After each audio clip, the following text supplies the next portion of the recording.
안녕하세요. 책 읽어주는 남자 채널 북스입니다. 오늘 소개해드릴 책은 굉장히 유명한 소설인데 읽어본 분이 많지 않을 수 있습니다. 조금 어렵게 느껴지는 소설이기도 하고요. 고리오 영감이라는 소설입니다. 작가는 오노레 드 발자크입니다. 요즘 종종 보게 되는 씁쓸한 사회면 기사 중에 이런 게 있습니다. 나중에 상속세를 피하기 위해서 유산을 미리 자식 앞으로 돌려놓고 나중에 생활비와 어떤 케어를 받기로 한 부모들이 자식들한테 배신을 당한다. 이런 기사들이 종종 나고는 합니다. 현대판 고려장과 같은 자극적인 표현으로 쓰인 기사이기는 하지만 실제로 그런 경우가 종종 있다고 합니다. 부모가 재산을 든든히 지키고 있을 때는 아주 잘하던 자식들이 받을 걸 다 받고 난 후에는 태도가 달라진다. 그런 이야기입니다. 그래서 어른들 사이에는 재산을 마지막 순간까지 절대로 물려주지 말고 가지고 있어야 한다. 이런 이야기를 하기도 한다고 합니다. 어떤 각박해진 사회의 변화라고 생각할 수도 있지만 사실 이런 현상은 아주 오래전에도 있었습니다. 우리나라뿐 아니라 프랑스 파리에서도 그랬습니다. 아마 사람 사는 게 다 비슷한 게 아닌가라는 생각도 듭니다. 이 소설 고리오 영감은 두 딸에게 재산을 다 넘기고 쓸쓸하게 죽어간 한 노인과 그를 지켜본 젊은이의 이야기입니다. 외젠 드 라스티냐크라는 인물이 있습니다. 소설 속의 인물이고요. 20살을 막 넘긴 가난한 귀족 출신의 법대생입니다. 부모님과 4명의 동생들은 정말 최소한의 생활비로 버티면서 집안의 기둥이자 희망인 이 청년을 파리로 유학을 보냅니다. 우리나라에서도 많이 있었던 일이죠. 수십 년 전에. 그렇게 라스티냐크는 보케르 부인의 허름한 하숙집에 묵게 됩니다. 그리고 이곳에서 다양한 사람들을 만나게 되는데 그 중에 한 명이 고리오 영감이었습니다. 고리오 영감은 왕년에 크게 성공한 사업가였다고 하는데 왜 이렇게 허름한 하숙집에서 궁상맞게 지내는지 알 수가 없습니다. 사람들은 돈도 권력도 없는 고리오 영감을 비웃고 무시합니다. 야망에 차서 파리에 온 청년 라스티냐크는 성실하게 공부해서 집안을 일으켜달라는 그 가문의 기대와는 달리 파리의 화려한 사교계에 눈을 뜨고 그 사회에 들어가고 싶어 합니다. 먼 친척인 파리 사교계의 검을 보세앙 부인의 도움과 또 아버지 몰래 어머니와 두 여동생이 정말 고사리 손으로 저금통을 깨서 보낸 그 돈으로 이 청년은 파리 사교계에 발을 들입니다. 그러다 자신과 같은 하숙에 있는 그 궁상맞은 영감 고리오가 화려하고 부유한 파리의 유명인사 레스토 백작부인과 뉘싱겐 남작부인의 아버지라는 사실을 알게 됩니다. 본문 중에서 제가 이 부분을 발췌해서 읽어봐 드리겠습니다. 소문에 따르면 아버지 중에 아버지인 이 훌륭한 아버지는 딸 자식들을 잘 결혼시켜 행복하게 해주려고 각각 50에서 60만 프랑씩을 주었고 자기는 1년에 8천 프랑 내지 1만 프랑의 연금만을 받는다고 하더군요. 딸들이 항상 딸일 줄 알고 두 살림을 차리고 두 집을 마련해서 자기를 사랑하고 아껴줄 줄 믿고서 말이에요. 2년도 안 되어서 사위들은 마치 천한 사람들이 그러듯이 그를 자기들 사회에서 쫓아냈대요. 네, 이런 부분입니다. 누군가가 고려 영감의 이야기를 해주는 거죠. 그 큰 재산은 다 양쪽 딸들에게, 두 딸들에게 다 물려주고 자기는 최소한의 연금만 가지고 살아가고 있는 겁니다. 그 딸들이 평생 자기를 챙기고 자기 집을 마련해서 이렇게 아끼고 사랑하고 해줄 줄. 그런데 결혼한 지 2년도 안 돼서 사위들이 그들의 사회에서 고리와 영감을 쫓아내고 맙니다. 고리어 영감은 아주 지독한 딸 바보였습니다. 딸들의 행복이 자신의 행복이라고 생각해서 평생 모은 그 큰 재산은 다 딸들에게 물려주고 그 최소한의 연금으로 살아간 겁니다. 당연히 딸들이 자신을 챙길 거라고 생각했지만 딸들 때문에 소중한 아내의 유품도 팔아야 했고 그 얼마 안 되는 연금마저도 저당을 잡혀서 딸들이 진 빚을 갚아주게 됩니다. 그렇게 고리어 영감은 한 달에 45프랑짜리 가장 싼 방에서 해진 이불에 불도 떼지 못하고 살아갑니다. 딸들이 여전히 자신을 사랑한다고 믿는 그 믿음이 고리어 영감이 살아가는 유일한 이유입니다. 이 청년 라스티니아크는 고리어 영감의 딸들에게 관심을 가지게 됩니다. 그를 통해서 딸들의 소식을 들으면서 고리어 영감은 이 청년 라스티니아크와 부쩍 가까워집니다. 라스티니아크도 파리 사교계의 비정함과 인간들의 속물근성을 적나라하게 들여다보게 되면서 이 고리어 영감에게 연민을 느끼게 됩니다. 그리고 결국 고리어 영감은 그 허름한 하숙방에서 약 한 번 제대로 써보지 못하고 죽어가게 되고 라스티니아크는 그 최후의 순간에, 임종 순간에 두 딸들을 데려오려고 노력합니다. 하지만 두 딸들은 그 순간에조차 아버지한테 돈을 받아가려고 심부름꾼을 보냅니다. 그 본문 중에서 이 부분을 발췌해서 읽어봐 드리겠습니다. 딸들 중에서 아무도 안 오는군. 라스티니아크가 부르짖었다. 내가 두 딸에게 편지를 써야겠어. 아무도 안 와. 노인이 자리에서 몸을 일으키며 대꾸했다. 그 애들은 부부싸움하고 잠을 자느라 못 올 거야. 나는 알고 있었어. 자식들이 어떠하다는 걸 알려면 죽어야겠군. 아, 여보게, 자네는 결혼하지 말게. 결코 자식을 낳지 말게. 자넨 자식들에게 생명을 주지만 그 애들은 자네에게 죽음을 줄 거야. 네, 이런 부분이 있습니다. 최후의 순간이 다가오고 라스티니아크와 고리어 영감이 나누는 대화입니다. 결혼하지 마라 라고 얘기를 하죠.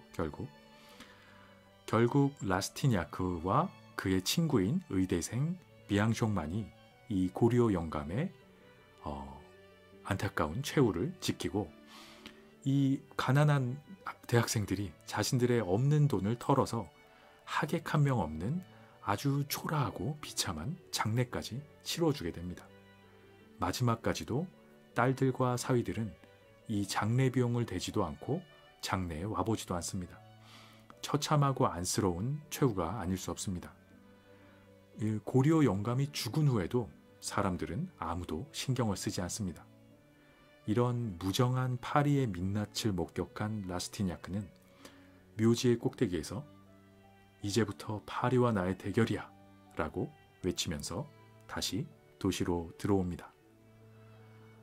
이 사실주의 소설 고리어 영감은 발자크의 역작인 인간 희극에 속한 작품인데, 인간 희극이란 건 발자크가 여러 작품들을 유기적으로 연계해서 1700에서 1800년대 프랑스 사회를 묘사하고 기록한 아주 거대한 문학 프로젝트입니다. 생전에 자신의 목표를 다 채우지는 못했지만 그 90여 편의 작품이 인간 희극이라는 요 굴레 안에서 하나의 세계관을 형성하면서 프랑스와 프랑스인들의 모습을 기록하고 있습니다. 아주 재미있는 구성이죠. 이를테면 요즘에 어떤 마블이나 디즈니 세계관처럼 여러 작품들이 서로 막 연결이 되고 이제 이런 그 작품 세계를 만들어내는 건데, 이 인간 희극이라는 거대한 작품 세계를 만들어낸 발자크 작품의 중심작이 바로 이 고리어 영감이다 라고 할 수 있습니다. 이 캐릭터들이 굉장히 생생하고 또 굉장히 많이 등장합니다. 이 작품을 읽고 발자크의 다른 작품들을 읽으면 발자크의 전매 특허 중 하나인 인물 재등장을 생생하게 느낄 수가 있습니다. 이 인물 재등장이란 게 뭐냐 하면 인간 희극이라는 이 세계관, 거의 90여 편의 작품들이 서로 유기적으로 연결되어 있는 이 작품들 안에서 등장인물들이 다른 작품에 등장하거나 인용되거나 하는 그런 방식입니다. 이 인간 희극이라는 그 프로젝트 안에는 한 2천여 명 정도가 등장하는 걸로 되어 있습니다. 한 90여 편의 작품이니까. 그런데 그 가운데 460명 정도가 75편의 작품에서 다시 등장합니다. 굉장히 재미있고 거대한 문학 프로젝트죠. 이런 의미에서 이 소설 고리오 영감은 작품 자체로도 의미가 있지만 발자크의 인간 희극에 포함된 많은 작품들을 어떤 시작하는 시발점으로서 인물 재등장의 재미를 느끼기에 아주 좋은 작품이다 라고 소개를 할 수 있습니다. 한번 읽어보시기를 꼭 추천드리는 그런 아주 명작입니다. 고전 명작이고 또 재미도 있습니다. 생각보다 재미있게 읽을 수 있는 좋은 고전 소설입니다. 추천드립니다. 고리오 영감, 오노레 드 발자크 지음. 위대하고 저명한 조프로프 생틸레르의 업적과 천재성에 찬미를 보내며 그에게 이 책을 바친다. 발자크. 하숙집. 보케르 부인은 콩플랑 집안에서 태어난 늙은 여자다. 그녀는 파리의 생마르소 성박 지역과 라텐 구역 사이에 있는 뇌부생트 주누비에브 거리에서 40년 전부터 하숙집을 경영해왔다. 남녀노소 누구든지 보케르 집으로 알려진 이 하숙집에서 숙식할 수 있다. 어느 누구도 이 존경할 만한 하숙집의 풍속에 대해 결코 험담하지 않는다. 젊은이가 이곳에 하숙하려면 그의 가족은 쥐꼬리만한 하숙비를 그에게 보내기만 하면 되었다. 하지만 30년 전부터 이곳에서는 젊은 사람을 한 명도 볼 수 없다. 그런데 이 이야기가 시작되는 시기인 1819년에 불쌍한 한 소녀가 이 집으로 들어왔다. 드라마라는 단어는 눈물 쥐어짜는 문학이 성하던 시절에 많이 사용되었다. 그러나 제멋대로 거칠게 사용되었기 때문에 그 말의 신뢰도가 크게 떨어졌다. 그런데도 여기에서 그 말을 사용해야겠다. 이 이야기가 이 단어 본래의 뜻대로 드라마틱하다는 건 아니다. 하지만 이 작품을 다 읽고 나면 사람들은 파리의 성벽 안쪽과 바깥쪽에서 눈물 몇 방울을 흘릴지도 모르니깐 말이다. 이 이야기가 파리 밖에서도 이해가 될까? 의문의 여지가 있다. 볼거리와 지방색이 풍부한 이 무대의 특수성은 몽마르트르 언덕과 몽루주 고지 사이에 있는 곧 쓰러질 듯한 벽토의 진흙투성이인 시꺼먼 냇물이 흐르는 유명한 골짜기 아니라면 평가받을 수 없을 터이다. 생생한 고통과 가끔 위장된 기쁨이 넘쳐 흐르는 이 골짜기는 너무 무서울 정도로 동요되고 있다. 이곳에 오랫동안 계속될 감동을 불러 일으키려면 엄청난 무엇인가가 필요하다. 그런데도 악덕과 미덕의 덩어리 덕분에 위대하고 엄숙해진 고뇌를 여기저기서 볼 수 있다. 따라서 그 모습과 맞닥뜨리면 이기심이나 이해관계를 쫓는 마음은 우뚝 멈추고 동정심이 일어난다. 여기에서 받은 인상은 마치 맛있는 과실을 급히 씹어 삼켰을 때의 맛과 같다. 자가나타의 동상을 실은 마차처럼 문명의 마차는 다른 사람들보다 물리치기 어렵고 바퀴가 돌지 못하게 막는 사람 때문에 지체될 것 같으면 곧바로 그를 분쇄하고서 영광스러운 전진을 계속하는 법이다. 따라서 독자 여러분도 하얀 손에 이 책을 들고 재미있을 것 같은데 라고 생각하면서 푹신한 안락 의자에 파묻힐 것이다. 고리오 영감의 은밀한 불행을 읽은 다음 독자는 자기들이 느낀 무감동을 저자의 책임으로 돌릴 참이다. 그들은 저자의 과장을 공격하고 시정을 비난하며 왕성한 식욕으로 저녁 식사를 할 것이다. 아, 그렇지만 다음 사실을 알아두라. 이 드라마는 허구도 아니고 꾸며낸 얘기도 아니다. 모든 것이 사실이다. 이 드라마는 너무도 사실과 일치하기 때문에 누구든지 자기 자신한테나 어쩌면 자기 마음속에서 이 드라마의 요소들을 인정할 게다. 하숙을 치는 보케르 부인은 이 건물 주인이다. 이 건물은 네부생트 주누비에브 거리의 아래쪽에 자리 잡고 있다. 그곳은 가파르고 험준한 경사지를 따라 아르발레트 거리 쪽으로 내려앉아 있다. 그 때문에 경사지에는 말들이 거의 오르내릴 수 없다. 이런 형편으로 말미암아 발드그라스와 팡테옹 신전의 둥근 지붕 사이에 있는 빽빽한 거리는 언제나 호젓하다. 이 두 개의 기념물은 노란색을 띠고 있어 그곳 분위기를 바꾸어 놓는다. 또한 둥근 지붕들이 띠는 딱딱한 색조 때문에 모든 게 음울해 보인다. 그곳의 포도는 바짝 말랐고 개울에는 물이나 진흙조차 없으며 담벼락을 따라 잡초들이 자라고 있다. 가장 무관심한 인간일지라도 그곳을 지나가면 여느 사람들처럼 마음이 서글퍼질 것이다. 그곳에서는 마차 소리만 들려도 큰 사건이다. 집들은 하나같이 음산했고 벽들은 감옥 냄새를 풍긴다.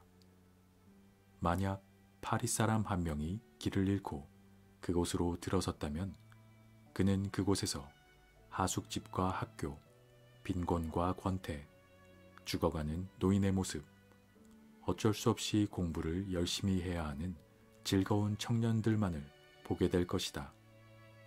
감히 말하건대 파리에 있는 어느 구역도 이보다 더 소름 끼치고 낯선 곳은 없다.